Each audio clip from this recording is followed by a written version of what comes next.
Assalamualaikum warahmatullahi wabarakatuh. Waalaikumsalam warahmatullahi wabarakatuh. Saya Firman Juningsah SPD MSI, CGP Angkatan 8 Kabupaten Banyuasin. Hari ini akan mengadakan pra supervisi dengan rekan sejawat saya, Bapak Troy Alfianus Nakadama.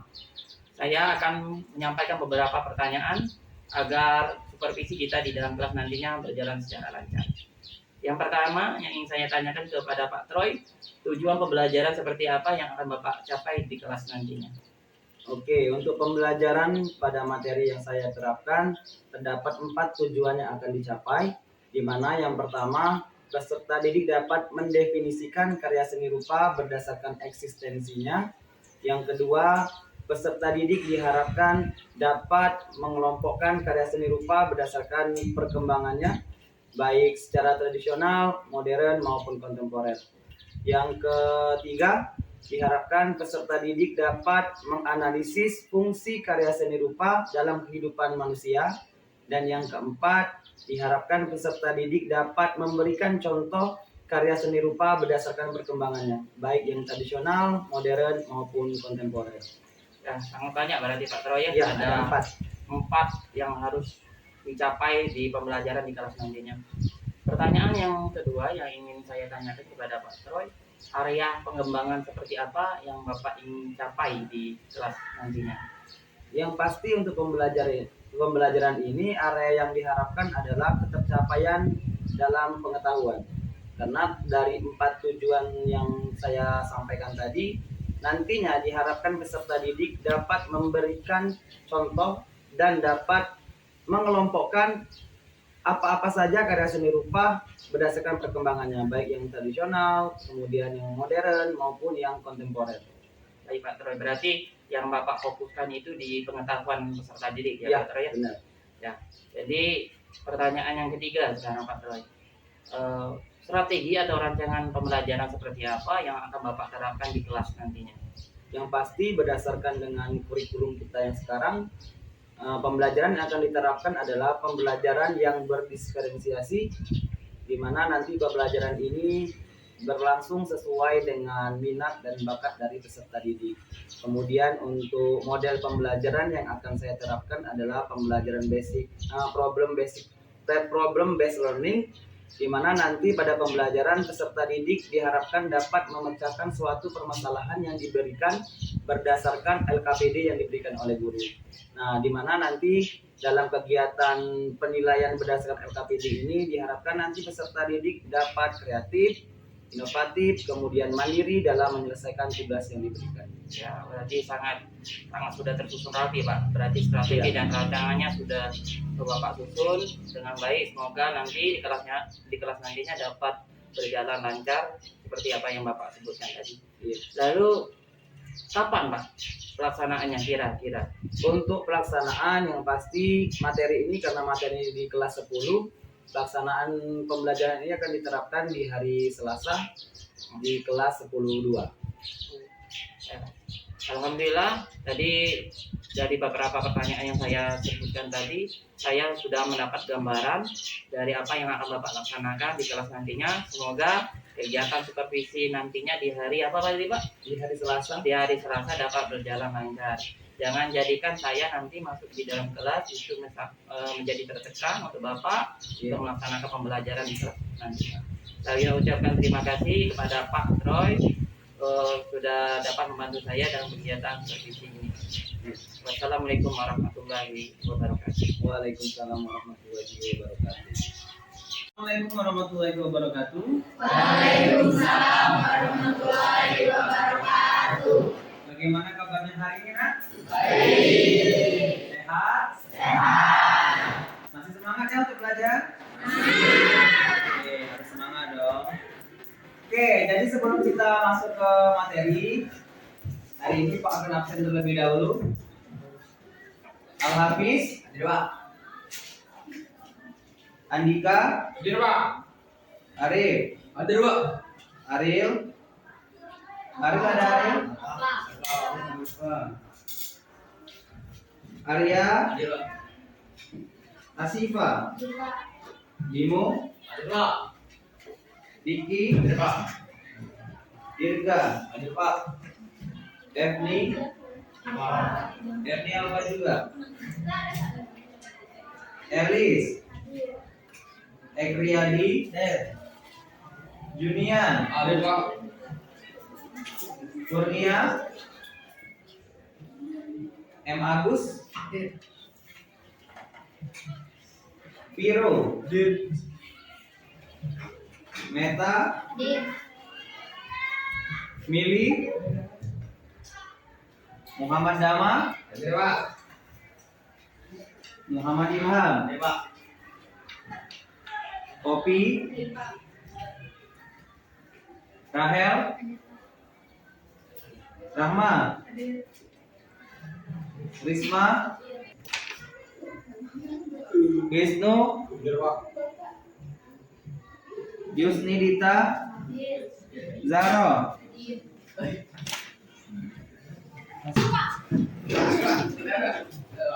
Materi kita di minggu ini adalah pengenalan seni rupa di sekitar kita. Oke. Kalau kita berbicara tentang seni rupa di sekitar kita, kira-kira apa yang bisa kalian tangkap? Ada apa saja di sekitar kita yang berhubungan dengan seni rupa? Ada yang bisa menyampaikan? Oke, boleh angkat tangan. Apa saja? Oke. Oke, ornamen, lukisan, ya, pakaian itu semuanya adalah hasil dari karya seni rupa yang ada di sekitar kita. Selain itu apa lagi? Ayo, nah, yang ada di sekitar kalian. Ada lagi? Itu gantung. Hah? Patung. Apa lagi kira-kira? Meja, ya, meja, kursi itu juga merupakan salah satu hasil dari karya seni rupa, ya. Oke, setidaknya untuk pemahaman awal kalian sudah paham apa saja seni rupa yang ada di sekitar kita. Nah, tujuan dari pembelajaran ini nanti diharapkan yang pertama kalian bisa mendefinisikan karya seni rupa berdasarkan eksistensinya, ya. Yang kedua nanti kalian bisa menganalisis karya seni rupa berdasarkan fungsinya dalam kehidupan manusia. Kemudian yang keempat, kalian nanti diharapkan dapat mengelompokkan yang mana saja karya seni rupa tradisional, mana yang modern, dan mana yang kontemporer. Nah, yang tujuan yang keempat adalah diharapkan kalian bisa memberikan contoh. Ya. Jadi kalau nanti ditanya, nah, contoh karya seni rupa tradisional itu seperti apa? Setidaknya kalian sudah bisa menjawab. Ya, paham ya? Oke, jadi tujuan yang akan kita capai dalam pembelajaran ini ada 4, ya. Ada yang ingin tanyakan sebelum kita masuk ke materi? Tidak. Tidak? Oke, kalau tidak ada, silakan buka handphonenya. Bapak akan share link video pembelajaran sesuai dengan materi kita, yaitu pengenalan seni rupa di sekitar kita.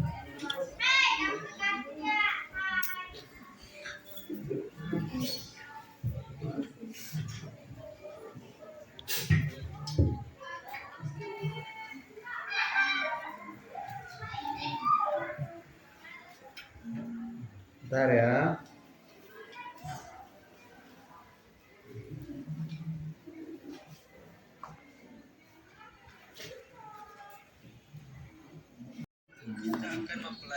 Oke, silakan dibuka link yang Pak sampaikan di grup, ya. Silakan dibuka link YouTube-nya tentang materi yang kita pelajari di minggu ini.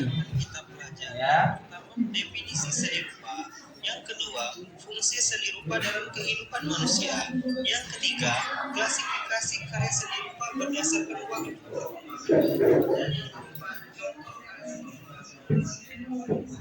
Sudah bisa dibuka? Nah. Oke, Pak kasih waktu 10 menit, silakan didengari, diamati.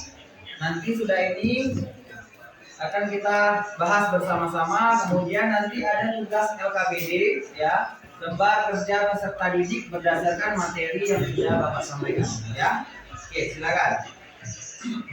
Yang ketiga, klasifikasi karya seni rupa berdasarkan waktu perkembangannya.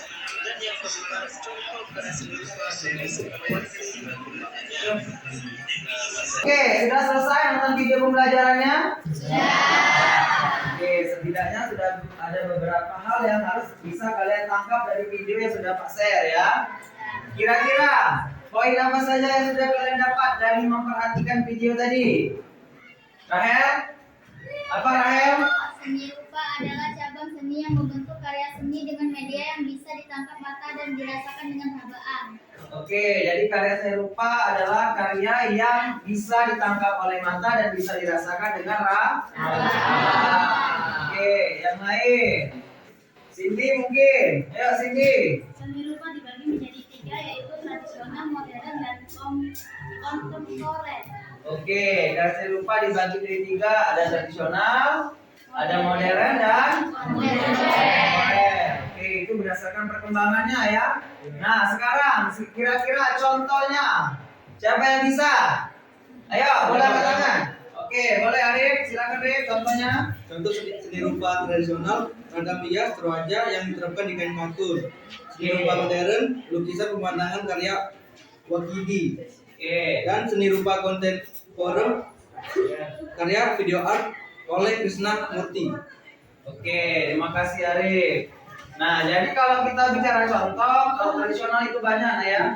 Ragam hias, misalnya kain tenun ya, kain ulos itu termasuk karya tradisional. Kalau modern berarti dia sudah masuk ke dunia lukis ya. Medianya di kanvas biasanya seperti tadi disampaikan oleh Arif ya. Karya lukisan pemandangan oleh Wakidi misalnya. Itu contoh yang Kalau kontemporer berarti dia sudah gabungan tradisional dan modern menjadi kontemporer karena dia sudah menggunakan teknologi. Oke. Ada yang tanyakan? Sudah paham belum? Kalau sudah paham, langkah berikutnya adalah kalian akan mengerjakan LKPD, lembar kerja peserta didik secara individu. Ya, paham ya? Oke, ini ada lembar kerja peserta didik ya. Nanti Pak bagi secara kelompok, tapi mengerjakannya secara individu ya, karena keterbatasan Pak fotokopi. Jadi silakan nanti ini Pak bagi per kelompok, silakan kerjakan dengan secara individu ya. Oke.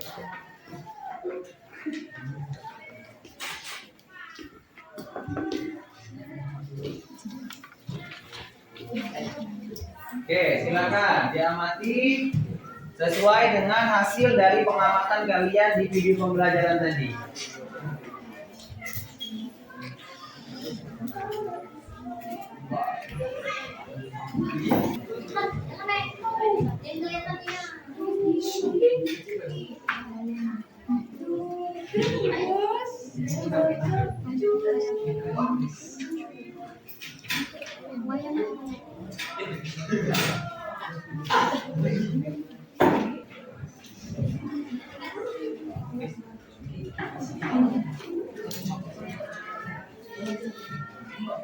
Nyampe ke berkelompok.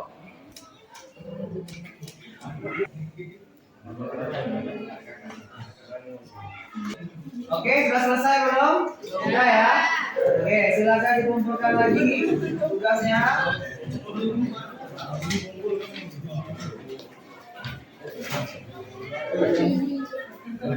Selesai, Pak. Oke.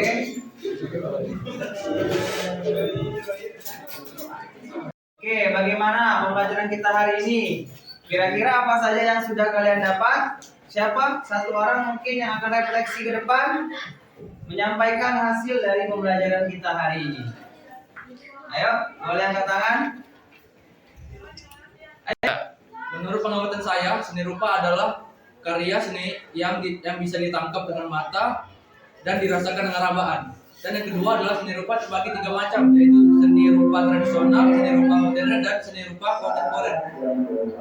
Oke, terima kasih untuk hari ini. Jadi materi di pengenalan seni rupa di sekitar kita mungkin cukup sampai di sini. Untuk pertemuan berikutnya kita akan mengenal tentang aneka teknik dan bahan dalam berkarya seni rupa, ya, nanti di minggu depan.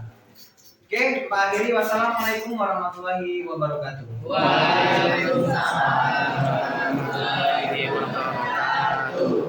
Assalamualaikum warahmatullahi wabarakatuh. Saya Firman Junainsa SPD MSI DGP Angkatan 8 Kabupaten Banyuasin. Saya akan melakukan kegiatan pasca observasi pada hari ini ditemani oleh Bapak Aprial sebagai pengajar praktik saya. Lalu dengan rekan sejawat saya yang saya lakukan observasinya tadi Bapak Troy Alvinus Nakadama. Ada beberapa pertanyaan mungkin yang ingin saya sampaikan pada kesempatan ini Pak Troy pada waktu observasi yang kita lakukan tadi. Yang pertama, bagaimana perasaan Pak Troy ketika saya melakukan observasi di kelas tadi? Kalau berbicara tentang perasaan, ya pastinya ketika pelaksanaan itu sedikit grogi ya Pak Firman ya. Karena kan biasanya kita mengajar biasanya hanya ada siswa saja tanpa ada didampingi dan ditemani oleh teman sejawat. Begitu Pak ya.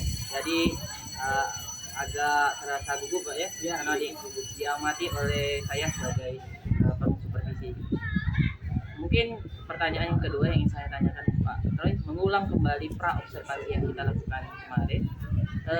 Bisa Bapak Troy jelaskan kembali area pengembangan apa yang Bapak fokuskan pada pembelajaran waktu di kelas tadi? Kalau area pengembangan yang pastinya kemarin materi saya itu tentang di ranah pengetahuan Pak Firman ya. Karena kemarin materi itu tentang pengenalan karya seni rupa di sekitar kita dengan 4 tujuan pembelajaran yang diharapkan kemarin. Salah satunya adalah diharapkan peserta didik itu dapat mendefinisikan karya seni rupa dan eksistensinya dalam kehidupan manusia. Kemudian peserta didik dapat menganalisis fungsi dari karya seni rupa di sekitar. Kemudian peserta didik dapat mengelompokkan waktu perkembangan seni rupa baik secara modern, tradisional, dan kontemporer. Pertanyaan ketiga Pak Troy, apa strategi yang Bapak lakukan di kelas tadi? Kalau berbicara strategi yang pastinya Pak Firman ya, saya sudah berusaha untuk menerapkan pembelajaran itu bisa berdifferensiasi ya Pak Firman ya. Pertama fokuskan pada minat dan bakat dari peserta didik itu sendiri. Kemudian dalam kegiatan itu saya menggunakan model pembelajaran problem based learning, di mana saya mengharapkan peserta didik dapat memecahkan suatu permasalahan yang saya berikan secara kreatif, inovatif, dan mandiri. Bagus sekali Pak Troy. Jadi pembelajaran yang Bapak siapkan tadi sudah pembelajaran berdiferensiasi ya. Jadi saya sudah lihat juga waktu pembelajaran di kelas tadi memang Pak Troy sudah menyiapkan pembelajaran yang berdiferensiasi dari diferensiasi konten, produk maupun di prosesnya Pak Troy. Itu sangat baik sekali Pak Troy. Nah, pertanyaan terusan Pak Troy. Yang kelima, mungkin menurut Pak Troy dari pembelajaran yang Bapak lakukan di kelas tadi, bisa Bapak jelaskan apa kekuatan dan kekurangan yang terjadi di dalam kelas tadi? Kalau berbicara kekuatan yang pastinya Pak Firman ya, setiap guru itu kan setidaknya bisa menguasai kelas ya pastinya kan. Jadi kalau bicara kekurangan ya pada saat kegiatan itu ada saja anak-anak itu ada yang tidak fokus misalnya. Jadi agak susah juga guru itu bisa menempatkan bagaimana bisa memberi kebutuhan peserta didik yang memang benar-benar belajar dan anak-anak yang mungkin pada saat itu tidak begitu fokus dengan mata pelajaran. Memang di pembelajaran itu pasti kita mempunyai apa yang keunggulan kita ketika melakukan pembelajaran di kelas, dan juga kita mungkin menyadari oh ini mungkin ada kekurangan nanti waktu pembelajaran yang kita lakukan. Yang kelima Pak Troy, kira-kira hambatan apa yang kira-kira yang dapat terjadi di kelas ketika Pak Troy melakukan pembelajaran tadi? Kalau hambatan itu ya Pak Firman ya, biasalah kalau anak-anak itu kan ada yang tidak fokus di kelas ya. Mungkin saat kita memberi materi, anak itu tidak fokus ketika kita mengajak mereka bermain. Kemudian anak itu kan ada yang tidak fokus, mungkin agak kurang bersemangat pada saat itu belajar. Oh ya, benar sekali Pak Troy. Nah, untuk menghadapi hambatan-hambatan tersebut, kira-kira strategi apa yang kira-kira akan Bapak lakukan di pembelajaran selanjutnya? Yang pasti strategi yang diterapkan yang pertama adalah melakukan pendekatan kepada anak yang bersangkutan. Kira-kira ada masalah apa misalnya pada saat itu, kenapa dia tidak fokus belajar, kenapa dia tidak bersemangat. Yang pasti guru akan melakukan pendekatan terlebih dahulu. Ya, terima kasih Pak Troy. Itu ada beberapa pertanyaan tadi sudah merangkum apa yang ingin saya sampaikan pada kesempatan ini pasca observasi yang kita lakukan pada hari ini. Tapi mungkin sebagai tindak lanjut ke depan Pak Troy, mungkin di pembelajaran selanjutnya tolong Pak Troy mempersiapkan pembelajaran yang kontekstual mungkin, agar anak lebih dekat dalam kehidupan sehari-harinya. Jadi bisa Pak Troy ambil contoh-contoh yang kontekstual, misalnya dari 4 tujuan pembelajaran itu coba cari bentuk kontekstualnya. Mungkin itu yang dapat saya sampaikan, dan poin-poin yang Pak Troy sampaikan itu saya rasa sudah merangkum dari apa yang saya observasi tadi. Terima kasih Pak Troy sudah membantu saya dalam kegiatan supervisi tadi. Kita sudah melakukan observasi, lalu observasi, dan pasca observasi. Terima kasih juga kepada Pak Aprial pada kesempatan ini sudah menemani saya untuk melakukan pasca observasi dengan rekan sejawat saya. Mungkin itu yang dapat saya sampaikan pada kesempatan ini. Terima kasih. Wassalamualaikum warahmatullahi wabarakatuh. Waalaikumsalam warahmatullahi wabarakatuh.